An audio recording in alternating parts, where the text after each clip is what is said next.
Right then, welcome back. Today we're going to have a look at what I keep in my repair pack out. So this black one here, probably a lot different to a lot of you guys who stuff yours full of power tools and stuff.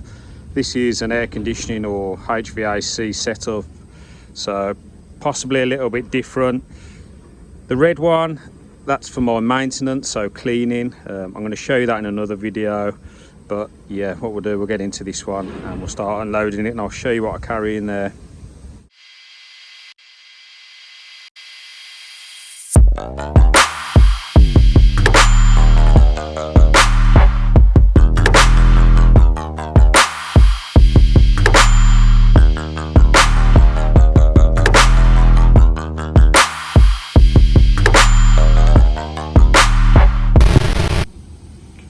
Right then, there it is. That's my pack out setup for carrying out repairs, or I say carrying out repairs, carrying my kit for recovering refrigerant, carrying out pressure leak tests, and then evacuating the system. So also my manifold hoses and everything's carried in here. So I've had this pack out since it came over to the UK, so a good couple of years now, and this setup works really well for me. It just looks really tidy and all your stuff being in there. I don't work on sort of building sites and stuff anymore. Usually where I'm working are sort of, like I say, fully finished offices, or I don't know, hotels, colleges, whatever it might be. They're always finished properties, so I've tried to keep my stuff as clean and as neat as possible. So, you know, if I've got to wheel all this through somewhere that's, you know, nicely carpeted or whatever, it's not going to make a mess. So this particular setup, you'll see I've got a crate on the top, and then underneath that there, that's actually power tool case. So you'll see it hasn't got the bumper bars on the corner, a little bit smaller, but it was ideal for what I wanted to put in there. And then obviously on the bottom you'll see I've got the rolling base. So typically that's what I'll wheel in. If I show you around the back, because this sits in a truck and I've carried out a bit of a modification. So you'll see there some pull pins, so you'll pull that pin and then you'll be able to pull that handle out, and I can slide that in the truck, no problem at all. So yeah, that was a nice little modification. They haven't come off yet. I've had that on probably, I don't know, nearly a year, so that's been all good. So right then, we'll start at the top and in the crate. Usually a 240 extension lead, so one of them will sit in the crate. And then there we've got a nitrogen gauge, that'll either sit in the crate or sit in the bottom, so it's in the crate at the moment. Also you'll see there a set of scales, so I took my scales in the crate. Nothing fancy, just a set of ITE scales there, but regularly haven't calibrated, so they're all good. Also in here we've got a couple of easy find leak sprays from Advanced, so a couple of leak sprays in there. The good thing about this crate, you know, you can stuff anything in here, to be fair. You'll see down here, probably just because I haven't put them away, but there's a couple of adapters there, so a bottle adapter and a hose adapter. So this here, this is the recovery machine that I like to use. So this is by a company called Jvac. So if you're over here in the UK, no doubt you will have heard of these. Now this particular machine, this one's called the XTR Ultra, and it's super small and super light, so I can pick that up with one hand. It sits in that crate with loads of room left still, and the recovery rates on this are really good. All right, I've used a lot of recovery machines over the years. Some of them haven't lasted very long, some of them are slow, some of them overheat. This one's been bang on. It's got to be 5 or 6 years I've had this recovery machine, and I've had absolutely no issues with it whatsoever. I have, in the past few days, purchased a new Jvac recovery machine, and that's not because I don't like this one, but this one isn't A2L ready, and as you probably know, R32 is sort of overtaking now, and your kit has to be spark proof because it's mildly flammable. So unfortunately this one isn't A2L, so I have purchased one of the new Jvac recovery machines, which I'll show you in another video. But still, this is my go-to one for now for 14A systems and the like. Really good, really light. In there we've got a dryer for it. I haven't put the cap on, so that one's probably scrap, but I don't always put the dryer on, but if I know I'm recovering something pretty dirty, then I'll probably put a dryer on to try and help protect it.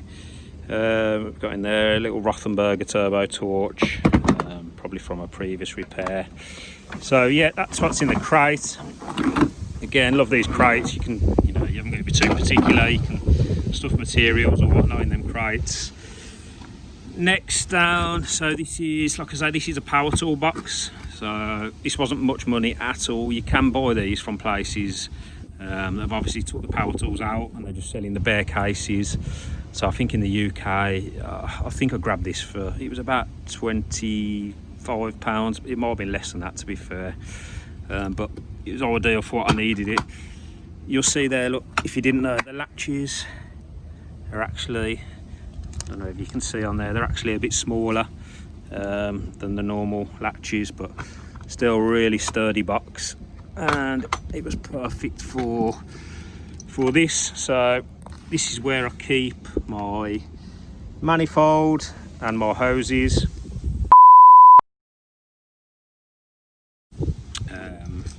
So we've got a set of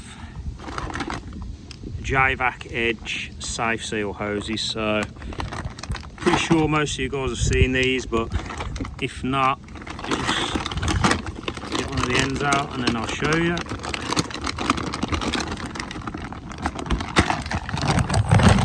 Oh, sorry guys, there we go. So this is the Jvac Edge safe seal hose. So if you haven't seen these before, basically you will attach that onto your port, start turning, and you'll see there it turns the bottom to attach that onto the thread of the port. Once that's tightened up, that bottom bit will stop turning, and then you can carry on turning, and then that will, see if I can flip that around, that will depress that in there, which in turn will depress the shrouder and then let the refrigerant into the hose. Once you're finished, just undo. Obviously you're going to have the refrigerant in the hose, but once you take the hose off, it's not going to all release into the atmosphere. So brilliant bit of kit. These are all rated to high pressure, so you can use these for pressure testing, evacuating. They're my hose of choice. So yeah, I love them. So carry some of them. That's what I use for 14A systems. That's 5/16 as you can see. And then I've got a lot of 1/4" lines. Now the hoses I used before, also brilliant lines. These are from Yellow Jacket.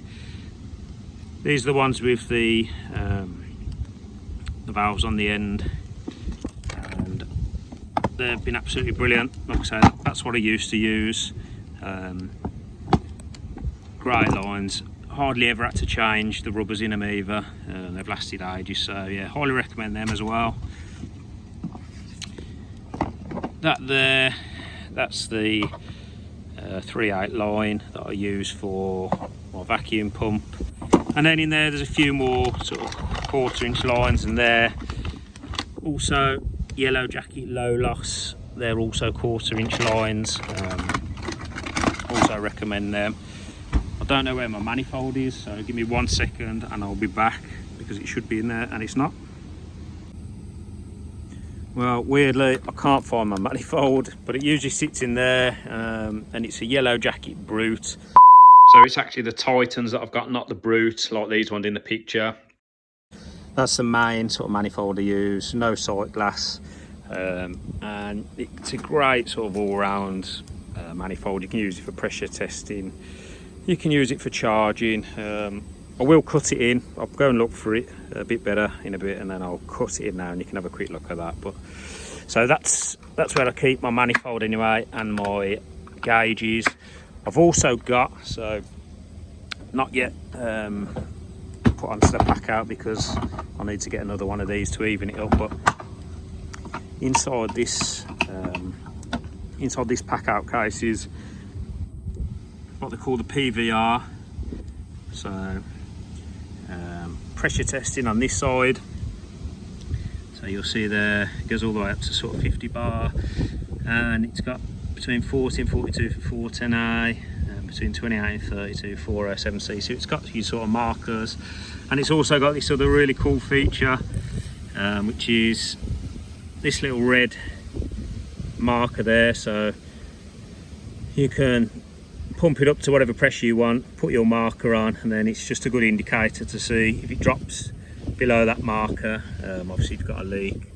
On this side, this is a dedicated vacuum gauge.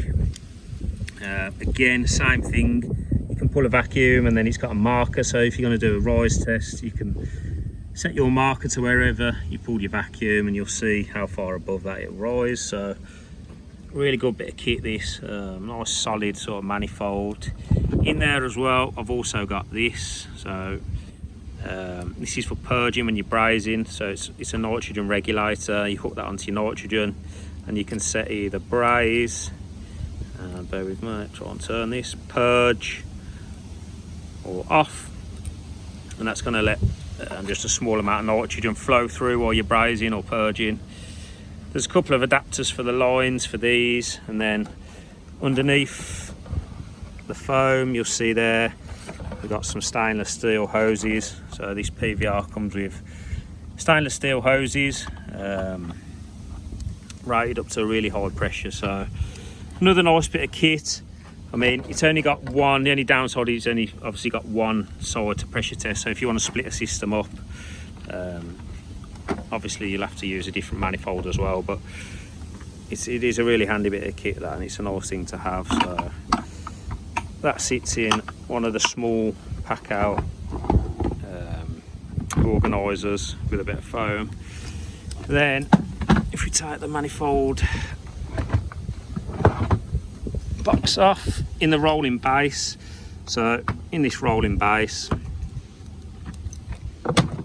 another slimline organiser in there, and then in there this is where I keep my vacuum gauges. So that one's from Yellow Jacket, that one's from Jvac, two digital vacuum gauges. They're both really good, really small. There's a couple of valve core removal tools there, and then a couple of these hard pieces to connect these onto the system. So that's my sort of vacuum kit there, and that sits, like I say, in one of these slimline Packout organisers. That works really well.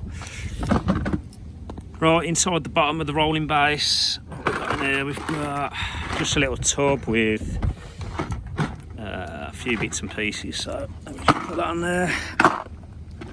So we've got just some bottle adapters, crappy quick release adapters, flare nuts, a lot of service caps, and then some service ports as well.